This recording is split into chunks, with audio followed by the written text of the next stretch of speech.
عثمانیہ ادارہ ہر آنکھ کا تارا۔ السلام علیکم ورحمۃ اللہ۔ الحمد للہ وکفی والصلاة والسلام على سید الرسل وخاتم الانبیاء، اما بعد فاعوذ باللہ من الشیطان الرجیم، بسم اللہ الرحمن الرحیم۔ حامیم والکتاب المبین، انا انزلناہ فی لیلۃ مبارکۃ انا كنا منذرین۔ صدق اللہ مولانا العظیم۔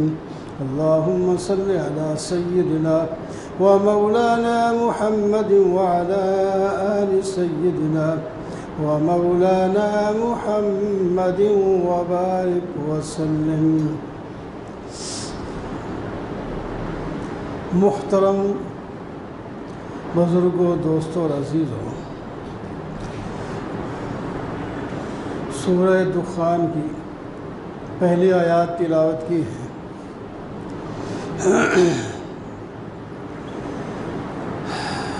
ابھی آپ لیلۃ البرات کے بارے میں گفتگو سماعت فرما رہے تھے۔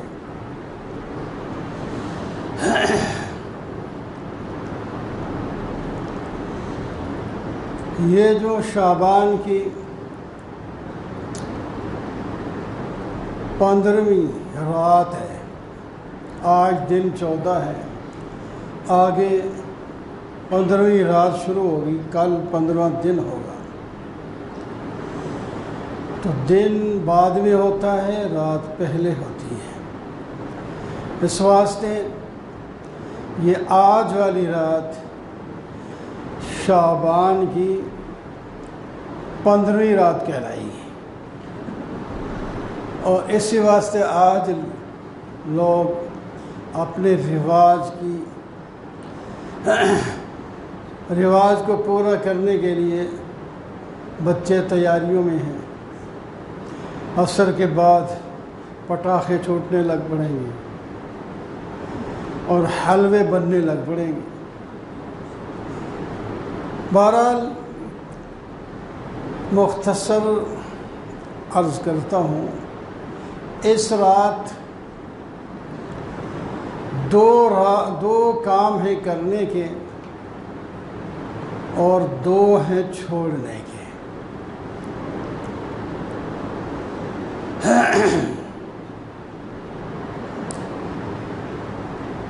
کرنے کے جو کام ہیں ان کے بارے میں احادیث تو آتی ہیں، لیکن اس میں محدثین کا اختلاف ہے، کمزور ہیں، اس واسطے ان پر کوئی بہرحال اس کے اندر فضائل تو ٹھیک ہیں، وہ تو ہر دن کے لیے یہ انعام انسان کو ملتا ہی رہتا ہے۔ حضرت علی سے روایت ہے، ابن ماجہ بھی منقول ہے، نبی کریم صلی اللہ علیہ وسلم نے فرمایا،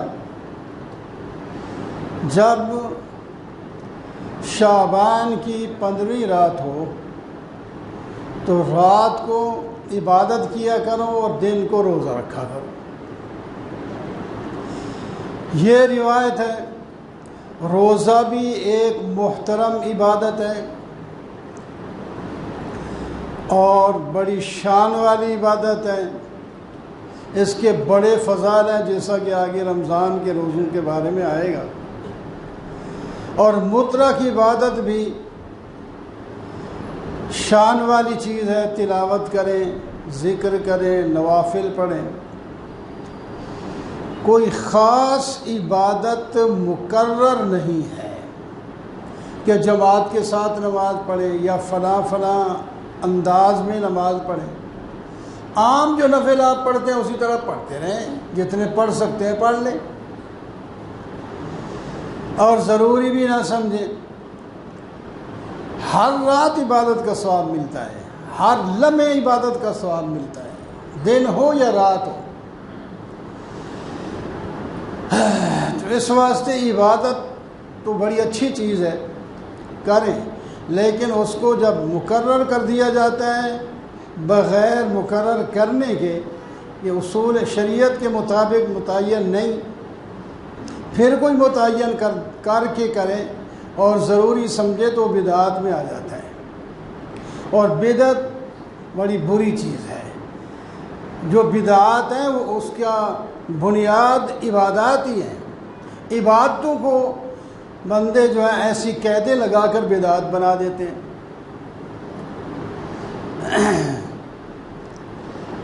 ایک وقت کی عبادت صحیح ہوتی ہے، وہی عبادت دوسرے وقت کریں تو ناجائز ہو جاتی ہے۔ نفل 24 گھنٹے میں آپ پڑھ سکتے ہیں، لیکن عصر کی نماز کے بعد غروب شمس تک نہیں پڑھ سکتے۔ اس طرح صبح کی اذان کے بعد طلوع آفتاب تک نہیں پڑھ سکتے۔ وہ جو ان اوقات میں پڑھے گا آخر وہ بھی تو وہی سبحانک اللہ، الحمدللہ، لا الہ الا اللہ، رکوع سجدے یہی کام کرے گا نا، لیکن اس میں وہ اس کو ثواب نہیں ملے گا، الٹا گناہ ہوگا، کیونکہ یہ سنت کے خلاف ہے۔ آپ نے اس وقت میں جب نفل سے منع فرمایا ہے تو پھر کیوں کرتے ہیں؟ اس کی جگہ تلاوت کر لیں، دعائیں مانگ لیں، ذکر کر لیں، کلمہ کا ورد کریں، درود کا ورد کریں، کلمہ پڑھیں، سبحان اللہ والحمدللہ ولا الہ الا اللہ واللہ اکبر۔ یہ کسی وقت میں ممنوع نہیں ہے، ان کا ممنوع ہونے کا ٹائم کوئی بھی نہیں ہے۔ طلوع اور غروب کے وقت میں یہ عبادت کی جا سکتی ہے، لیکن نفل کے لیے ایک وقت مقرر ہے۔ تو اس واسطے عبادت کریں، اور صرف جاگنے بعد لوگوں نے مقصود بنایا ہوتا ہے کہ آج رات جاگنے کے جاگیں گے، خواہ کرکٹ کھیل کے جاگیں یا موبائل دیکھ کے جاگیں یا گپ شپ لگا کے جاگیں، وہ جاگنا مقصود کوئی نہیں، بلکہ تھک جاؤ عبادت کرتے ہوئے تو سونا ضروری ہے، اس نیت سے سو جاؤ کہ تھکاوٹ اتار کر، نیند ذرا ہٹا کر اٹھ کے میں پھر عبادت کرتا ہوں۔ اٹھ کے اس کو عبادت کی دوبارہ توفیق ہو گئی تو بھی ٹھیک ہے، اگر نہ ہوئی تو سوتے وقت بھی اس کو عبادت کا ثواب ملتا رہے گا۔ اللہ تعالیٰ تو اتنے بڑے مہربان ہیں، غنی ہیں۔ بہرحال ایک تو یہ چیز ہے، رات کو عبادت کرنا، دن کو روزے رکھنا۔ اس واسطے ہمیں علماء یہ فرماتے ہیں کہ بجائے اس کے کہ شعبان کا ایک روزہ کوئی رکھے جس میں اختلاف ہے ثبوت اور عدم ثبوت کا، ایک ہوتا ہے ایام بیز کے روزے۔ ایام بیز ہر اسلامی مہینے کی 13، 14،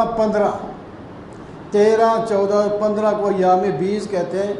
ان راتوں میں ساری رات روشنی ہوتی ہے تقریباً، اس کے بعد گھٹنا شروع ہو جائے۔ تو یہ ایام بیز کے روزے آپ رکھتے تھے ہمیشہ، اور اس کے بڑے فضائل ہیں، اور اس کے ثبوت میں بھی کسی قسم کی کوئی کمی نہیں ہے۔ تو آدمی شعبان کا روزہ رکھ لے تو ایک روزہ آگے بھی پیچھے بھی رکھ لے، تو وہ ایام بیز کے ہو جائیں گے، اس میں شعبان کا روزہ بھی آ جائے۔ تو بہرحال روزے رکھنا اور توبہ کرنا رات کو عبادت۔ ابھی آپ سن رہے تھے بعض گناہ سے ان کی بخشش نہیں ہوتی۔ یہ نہیں ہوتی کا مطلب یہ ہے اگر توبہ نہ کی تو۔ اس واسطے علماء فرماتے ہیں ہر گناہ سے کا کتنا گناہ بھی ہو کیوں نہ ہو، پہلے توبہ کر لے، یا اللہ یہ میں سود کھاتا تھا آج سے بند، میں والدین کا نافرمان تھا آج سے نافرمانی نہیں کروں گا، فرما برداری کروں گا، میں ٹخنے سے نیچے سلوار کو لٹکا کے رکھتا تھا، آئندہ احتیاط کروں گا کہ ٹخنے کے نیچے میری سلوار نہیں جائے گی۔ جتنے بھی بہرحال ابھی آپ سن رہے تھے گناہ ہیں کہ ان کی بخشش ہے۔ مشاہن کا ایک لفظ آتا ہے، کینہ ور، کسی کے بارے میں کینہ رکھنا۔ اس طرح سب سے جو بڑا گناہ ہے شرک، وہ بھی توبہ سے معاف ہو جاتا ہے۔ یہ جو نہیں معافی ہوتی، یہ مرنے کے بعد کوئی صورت نہیں ہوتی اس کے معاف ہونے کی۔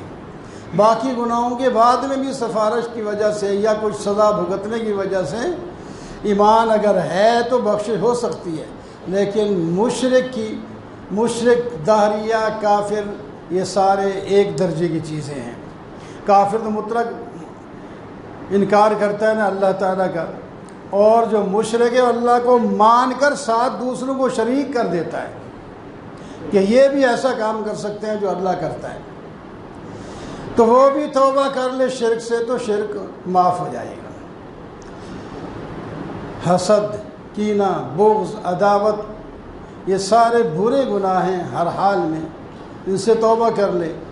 ذرا آدمی مراقبہ کرے نا آرام سے بیٹھ کر، اکیلے جب بستر پہ بیٹھا ہوتا ہے یا گھر میں بیٹھا ہوتا ہے کہ میرے اندر کیا کیا خرابیاں ہیں، ان خرابیوں کو سوچ کر اس کے بعد پھر آئندہ کا لائے عمل بنائے، گزشتہ کی توبہ کر لے، اللہ تعالیٰ سے معافی مانگ لے، اور جن کا تدارک کرنا ہے اس کا تدارک بھی کرے۔ صرف بیٹھ کے یہ میری توبہ سے نہیں ہوتا، نمازیں نہیں جو پڑھی ان کا قضا بھی تو کرنی ہوتی ہے۔ کسی کا مال اگر ضائع کیا ہے یا چرایا ہے یا ڈاکہ ڈالا ہے یا دھوکے کے ساتھ لیا ہے تو وہ واپس بھی تو کرنا پڑے گا، صرف میری توبہ سے تو معاف نہیں ہوگا۔ وہ کسی کو تکلیف پہنچائیے، تھپڑ مارا ہے، گالی دی ہے، تو وہ صرف توبہ سے نہیں معاف ہوگی، اس سے معافی مانگنا پڑے گی۔ اس کو کہو یار مجھے معاف کر دے، مجھ سے غلطی ہو گئی، اگر نہیں کرتے تو پھر آپ ہی مجھے وہی جو کچھ میں نے کہا تھا آپ مجھے کہہ دیں، وہ اس کو پھر آگے سہ لے، کوئی بات نہیں۔ تو اس واسطے دنیا میں تو بڑی صورتیں ہیں معافی کی، مر گیا تو اس کے بعد یہ صورتیں ساری ختم ہو جاتی ہیں۔ تو یہ دو کامیں کرنے کے، سویرے روزہ رکھنا اور رات کو عبادت کرنا، بلکہ زندگی بھر عبادت میں لگے رہنا چاہیے۔ اور دوسرے دو کام، ایک ہے کھانے پینے کے بارے میں، حلوہ پکانا۔ حلوہ مشہور ہے اس عید کا، جیسا کہ روزے والی عید کو کہتے ہیں وہ سیواں والی عید ہے، اور اس کو حلوے والی عید کہتے ہیں۔ کچھ لوگ ایسا کرتے ہیں کہ حلوہ نہ پکائے تو بس گنہگار ہو جائیں گے، سیویاں نہ چڑھائیں تو پھر گنہگار ہو جائیں گے۔ یہ نہیں ہے شد غریب لوگ، اور چلو بھائی خوشی کا دن آگے کیسے نہ کیسے کوئی حلوہ، پھر وہ رواج بن گیا، چلو حلوہ بنا لیں آج، جتنا کوئی مشکل نہیں ہوتا۔ تو اس واسطے وہ کرتے کراتے ہو اب رواج آ گیا، بڑوں میں، چھوٹوں میں، امیروں میں، غریب میں حلوہ ضرور پکانا ہے۔ تو یہ حلوہ پکانا، حلوہ حلال ہے، حلال چیزیں اس میں ہیں، حلال مال سے اگر بنایا ہوا ہو، کھائے پیے، کوئی منع نہیں ہے، لیکن جب اس کے اندر نیت آ گئی کہ یہ ضروری ہے، بدعات میں داخل ہو جائے گا، پھر ثواب کے بجائے گناہ ہو، بدعت کے اندر نہ آنا چاہیے۔ حلوہ پکا کے سارا سال آپ کے پاس ہے، کھا لیں، کوئی بات نہیں۔ اس دن بھی اگر کسی کی نیت صحیح ہے، ٹھیک ہے، پکا کے کھا بھی لیا تو حرام نہیں ہوتا، لیکن بدعت کی نیت سے ضروری سمجھا تو پھر ٹھیک نہیں ہوگا۔ ایک تو یہ ہے۔ دوسری بات ہوتی ہے فضول خرچی اور رحمت کا مقابلہ آگ سے کرنا۔ وَلَا تُبَذِّرْ إِنَّ الْمُبَذِّرِينَ كَانُوا إِخْوَانَ الشَّيَاطِينَ۔ تبذیر، فضول خرچی، اس میں آتش بازی کی جاتی ہے، اور بچے دیکھا دیکھی وہ پٹاخے لاتے ہیں، اور دکانوں پہ چونکہ بن چکے ہوتے ہیں وہ سامنے کھڑے ہوتے ہیں، دل کرتا ہے لے کر ان کو بجائیں، اور دوسرا ایک بچہ لے آتا ہے، دوسرا پھر ماں باپ کو مجبور کرتا ہے مجھے بھی لے کر دو۔